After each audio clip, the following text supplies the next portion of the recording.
Practice set 1.2 मधलं first example बघितलं होतं आपण. त्याचे coordinate x plus y equal to 3 चे coordinate 3 0 -2 5 0 3, x minus y equal to 4 चे कोऑर्डिनेट 4 0 -1 5 0 अँड -4 हे कोऑर्डिनेट आपण काढले होते.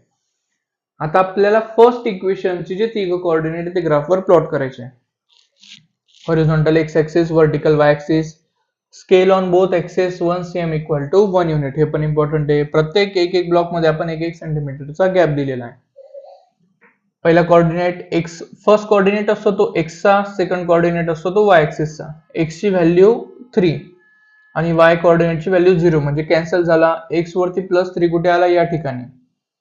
-2 + 5, एक्स ऍक्सिस वरती -2 कुठे येतोय? या ठिकाणी.